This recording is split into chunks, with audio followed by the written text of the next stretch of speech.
جس شخص کے بارے میں یہ کہا جا رہا ہے گستاخانہ تحریر لکھی، وہ پڑھا لکھا ہی نہیں۔ وہ اس کا بھائی جس کا FIR میں نام آیا وہ بھی پڑھا لکھا نہیں ہے۔ قائد اعظم پہ الزام کیا لگے تھے؟ تکفیر کا الزام لگا۔ علامہ اقبال پہ کون سا الزام لگا؟ یہ اس خطے کی ایک یوں سمجھ لیجئے روایت بن چکی ہے۔ ہندو جو ہے وہ عیار ہوتا ہے، مسیحی جو ہے اس پہ اعتبار نہیں کیا جا سکتا کہ ہمیں کتاب چاہیے جو زندگی بدل دے، وہ نصاب چاہیے۔ ہمارے نصیب اس لیے خراب ہوئے ہیں کہ نصاب خراب ہے۔ یہ ذاتی دشمنیاں ہوتی ہیں، یہ قبضے ہوتے ہیں، یہ کسی کو ملازمت سے فارغ کروانا ہوتا ہے۔ ریٹائرڈ فوجی تھے، ان کو جیل میں قتل کر دیا، اور اس لیے کہ ایک اخبار نے ان کے خلاف ان کو قذاب کہہ کے تو ایک مہم چلائی کہ اس کا نام ہی قذاب، یوسف قذاب پڑ گیا۔ کسی نے شخص نے سمجھا کہ شاید اسی سے جنت میں۔ پریم شاہ مسیح کا کیس لے لیں، پتہ چلا کہ وہ شخص جس نے الزام لگایا تھا اور وہ امام مسجد بھی تھا اتفاق سے، یہ خود اس نے کہانی گھڑی تھی اور وہ خود بے حرمتی کی تھی جس کا الزام اس بچی پہ لگایا تھا۔ ہماری ریاست کے طور پر ہم نے لوگوں کو جاہل رکھا، ہم نے ان کو تعلیم حاصل نہیں کرنے، تعلیم بھی ملی تو وہ ایسی تھی، ایسی اشتعال انگیزی کو، ایک جعلی قسم کی مذہبیت کو فروغ دیتی تھی، اس کو جگہ دیتی تھی۔ ریاست کی خرابی یہ ہے کہ ریاست نے اپنے آپ کو یرغمال بننے دی۔ السلام علیکم ناظرین، تیری امت نے میرے گھر کی اہانت کی ہے، ابن مریم نے محمد سے شکایت کی ہے۔ ناظرین، جو آج واقعہ ہوا بڑا ہی دل خراش واقعہ تھا، جو جڑا والا میں ہوا، جو ہمارے کرسچن کمیونٹی ہے ان پر جس طرح موب چڑھ دوڑا، اور جو بھی وہ واقعہ ہوا وہ بڑا ہی افسوسناک تھا۔ اس کے بارے میں اور جو اس طرح کے واقعات ہوتے ہیں اس کی ہسٹری کے بارے میں ہم جاننے کے لیے آج موجود ہیں پیٹر جیکب کے ساتھ، جو سوشل ایکٹیوسٹ ہیں، جرنلسٹ ہیں۔ سر، سب سے پہلے تو مجھے یہ بتائیں کہ یہ جو ہر کچھ نہ کچھ ٹائم بعد اس طرح کے واقعات ہوتے ہیں، کس کی کمزوری لگتی ہے؟ کیا ریاست کمزور ہے یا یہ عوام کا ہی ایک عوام کو شعور نہیں ہے؟ اس میں غلطی کس کی ہے؟ جی بہت شکریہ نیاد۔ اور آج کے دن یہ واقعہ جب ہوا ہے تو یقیناً ہم سب کی آنکھیں نم ہیں، آنکھیں جھکی ہوئی ہیں، شرمسار ہیں، ہم رنجیدہ ہیں، لیکن افسوس بالائے افسوس بات یہ ہے کہ یہ واقعات تواتر کے ساتھ ہو رہے ہیں۔ پچھلے 30 سال میں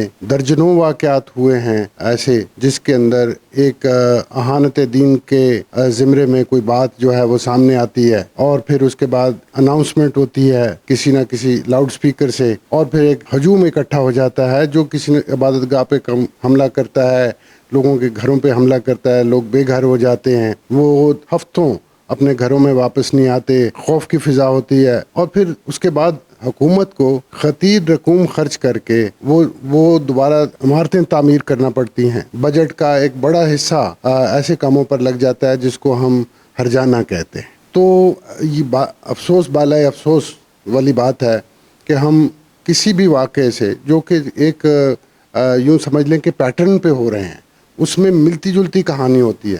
اس کہانی میں بھی جس شخص کے بارے میں یہ کہا جا رہا ہے کہ اس نے کوئی گستاخانہ تحریر لکھی، وہ پڑھا لکھا ہی نہیں ہے۔ وہ اس کا بھائی جس کا FIR میں نام آیا وہ بھی پڑھا لکھا نہیں ہے۔ تو کسی نے یہ سوچنے کی زحمت نہیں کی FIR کاٹنے سے پہلے کہ وہ شخص جو پڑھا لکھا نہیں ہے وہ اس جرم کا مرتکب کیسے ہو سکتا ہے، اور یہ کہاں ہوتا ہے کہ کوئی شخص جو ہے وہ کوئی جرم کرنے کے ساتھ اپنا ایڈریس بھی چھوڑ جاتا ہے۔ وہاں پر اس کی تصویر لگی ہے، اس کے والد کے تصویر کے ساتھ، جس میں یہ کہا گیا ہے کہ یہ پوسٹر ہے جو کہ گستاخانہ ہے۔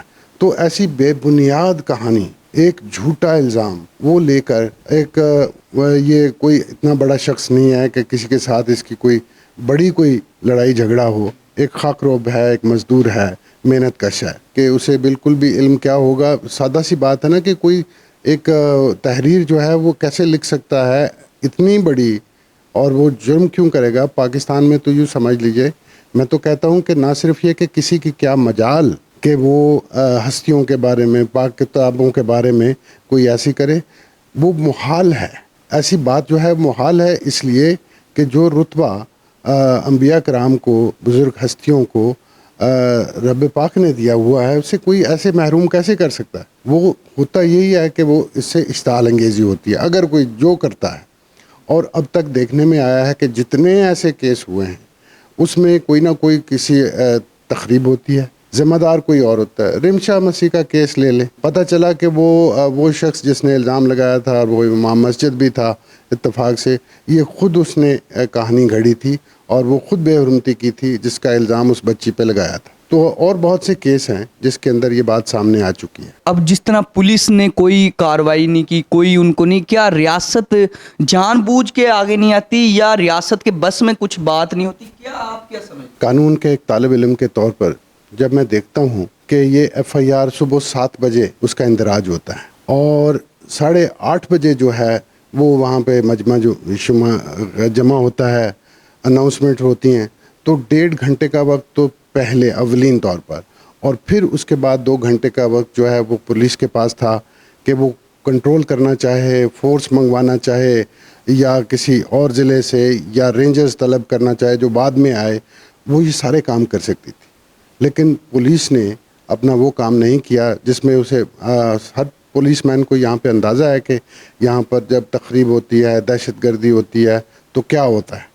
تو اس میں بالکل کوتاہی ہے, انتظامیہ کی کوتاہی ہے اور خاص طور پر پولیس کی کوتاہی ہے جنہوں نے اس واقعے کو اس حد تک بڑھنے دیا. وہ وہیں پر موب کو یہ بتا سکتے تھے کہ اس کی تحقیقات ہوں گی اور جو ذمہ دار ہوگا اس کو سزا. یہ کیسے فرض کر لیا جائے گا کہ جس کا نام آیا ہے یہ جرم اسی نے کی؟ بھلا یہ کوئی ہوتا ہے کہ کوئی اس طرح کی تحریر لکھ کے پھر اپنا نام بھی لکھتا ہے, اپنی فوٹوگراف بھی لگاتا ہے؟ تو یہ ساری جو عام فہم باتیں ہیں اس کو آپ کہہ سکتے ہیں کہ آپ نے پوچھا محرکات کیا ہیں. محرکات میں ذمہ داری سب سے بڑی ہماری اسٹیٹ کے طور پر ہے, ہماری ریاست کے طور پر. ہم سب سے پہلے تو یہ ہے کہ ہم نے لوگوں کو جاہل رکھا, ہم نے ان کو تعلیم حاصل نہیں کرنے دی. تعلیم بھی ملی تو وہ ایسی تھی جو ایسی اشتعال انگیزی کو, ایسی ایک جعلی قسم کی مذہبیت کو فروغ دیتی تھی, اس کو جگہ دیتی تھی. ایسے لوگ موجود ہیں جو لوگوں کو اشتعال دے کے مجمع اکٹھا کر لیتے ہیں اور وہ کبھی دھرنے دیتے ہیں, کبھی کچھ کرتے ہیں. تو ریاست کی خرابی یہ ہے کہ ریاست میں نے اپنے آپ کو یرغمال بننے دیا ہے. بھلا یہ کہاں ہوتا ہے کسی جدید ریاست میں کہ قانون کی حکمرانی کو کوئی تسلیم نہ کرے. جو قانون کو چیلنج کرے یقیناً وہ تو اس کو تو قانون کے ساتھ نمٹنا پڑے گا. مجھے یہ اس طرح کے واقعات بڑے تسلسل سے چلتے ہیں, تو کیا جو آپ کے پاس ہسٹری کی بڑی نالج ہے ان چیزوں کے بارے میں, ویسے بھی آپ ان چیزوں پہ خاصا جو سوشل ورک ہوتا ہے اس پہ آپ کا خاصا ایک نظر ہوتی ہے, تو آپ کو کیا لگتا ہے کہ اس طرح کے واقعات کے پیچھے ہوتا کیا, مقصد کیا ہوتا ہے؟ واقعات کے پیچھے جتنے ہم نے دیکھے ہیں, اور کیونکہ میں ایسے ادارے سے تعلق رکھتا ہوں کہ ہم اس کا ڈیٹا اکٹھا کرتے ہیں. پاکستان میں 1987 سے لے کے جب سے یہ قانون وجود میں آئے, اور قانون کی بھی ایک ہسٹری ہے, ایک ایسی حکومت نے جو منتخب نہیں تھی, غیر جمہوری طریقے سے, جو ہمارے ہاں اس وقت 5 قوانین پائے جاتے ہیں, 295B, 295C, 298 اے بی اور سی. ان میں سے 4 قوانین تو اس وقت بنے جب ملک میں کوئی پارلیمنٹ موجود نہیں تھی, آرڈیننس کے ذریعے سے بنایا گیا, جو قانون سازی کا غیر جمہوری غیر آئینی طریقہ ہے. پھر اس کے بعد جب یہ قانون بنا تو اس میں فوراً ہی ترمیم کی ضرورت پیش آ گئی. تشریح کے لیے وہ فیڈرل شریعت کورٹ جانا پڑا. وہ شخص جن کو یہ دعویٰ تھا کہ یہ قانون انہوں نے ڈرافٹ کیا تھا. اور پھر اس کے بعد 1991 میں جب فیڈرل شریعت کورٹ نے 295C کے لیے واحد سزا موت قرار دی تو اس کے فوراً بعد اس کا بد استعمال شروع ہو گیا. مقدمے ہوئے, لوگ قتل ہوئے, اور اب تک اس وقت 90 سے زیادہ لوگ جو ہیں وہ قتل ہو چکے ہیں ان الزامات کے بعد. اب یہ بتائیے کہ 90 لوگ جو قتل ہو چکے ہیں, جن کے اوپر براہ راست کسی پہ الزام تھا کسی پہ نہیں تھا, جیسے سلمان تاثیر, شہباز بھٹی, ان کے اوپر تو کوئی براہ راست الزام نہیں تھا, انہوں نے تو ایک کیس میں آیا. تو بتائیے کہ کیا وہاں پر قانون کی کوئی سخت باقی رہتی ہے, قانون کا تصور باقی رہتا ہے؟ کیا وہ بے گناہ لوگ جو اس میں مارے گئے, جو جیلوں میں پڑے رہے, اور ان کی تعداد ہزاروں میں ہے, تو کیا, اور ان میں سے پھر اگر آپ دیکھیں اب تو اکثریت مسلمانوں کی ہے. یہ تصور بھی کیسے کیا جا سکتا ہے کہ کوئی مسلمان جو ہے وہ اہانت دین کا مرتکب ہوگا؟ یہ ذاتی دشمنیاں ہوتی ہیں, یہ قبضے ہوتے ہیں, یہ کسی کو ملازمت سے فارغ کروانا ہوتا ہے. میں آپ کو بتاؤں, ایک علی یوسف ایک ریٹائرڈ فوجی تھے, ان کو جیل میں قتل کر دیا گیا, اور اس لیے کہ ایک اخبار نے ان کے خلاف ان کو کذاب کہہ کے تو ایک مہم چلائی کہ اس کا نام ہی کذاب, یوسف کذاب پڑ گیا, اور لوگوں کے اندر اتنی نفرت پیدا ہو گئی کہ کسی نے شخص نے سمجھا کہ شاید اسی سے جنت ملے گی. اچھا, یہ جو ہو گیا, جو واقعہ ہوا وہ تو ہو گیا, لیکن اب جو وہاں پہ باقی لوگ موجود ہیں ان کے لیے کیا گورنمنٹ نے کوئی سٹیپ وغیرہ لیا ہے کہ ان کو پروٹیکشن دی جائے گی یا کچھ نہ کچھ؟ کیونکہ وہاں اب جتنے بھی وہاں لوگ ہیں وہ تو بڑے خوف کی فضا بنی پڑی ہے وہاں پہ, تو ان کو کوئی پروٹیکشن کے لیے کچھ کیا؟ دیکھیے 1997 میں جب شانتی نگر میں اس طرح کا واقعہ ہوا تھا, وہاں پہ بھی کوئی 12 گرجا گھر ان کو جلایا گیا تھا, 700 مکانات جو ہیں ان کو, اور اتنی بڑی تعداد میں آپ دیکھیں کہ لوگ جو ہے وہ بے گھر ہوئے تھے. حکومت نے خطیر سرمایہ خرچ کر کے ان کو بحال کیا تھا. 2009 میں قصور میں 70 مکانات جو ہے اس طرح کے توڑے گئے تھے, حکومت نے ہرجانہ ادا کیا. اس 2009 ہی میں گوجرا اور کوریا میں 140 گھر اس طرح سے برباد کیے گئے تھے اور جلائے گئے تھے, اور ان میں 6 لوگ جو ہیں وہ زندہ جلائے گئے. اس کے بعد ایک عدالتی کمیشن بنا, عدالتی کمیشن نے 1.5 مہینہ کام کیا. اس کے بعد 10 سفارشات جو ہے حکومت کو دی کہ آپ یہ اقدامات کریں تو یہ واقعات ان کا تدارک ہو سکتا ہے, ان کی روک تھام ہو سکتی ہے. آج دیکھیے کہ اس بات کو 14 سال ہو, ان میں سے کسی ایک سفارش پر بھی عمل درآمد نہیں ہو. یہ پنجاب کا بہت بڑا سنگین مسئلہ ہے. یہ واقعات پنجاب میں زیادہ تر ہوتے ہیں. حالانکہ پنجاب میں سب سے زیادہ جو پورے ملک میں پڑھی لکھی پاپولیشن صوبوں میں مانی جاتی ہے وہ پنجاب میں مانی جاتی ہے, اور خوشحال بھی.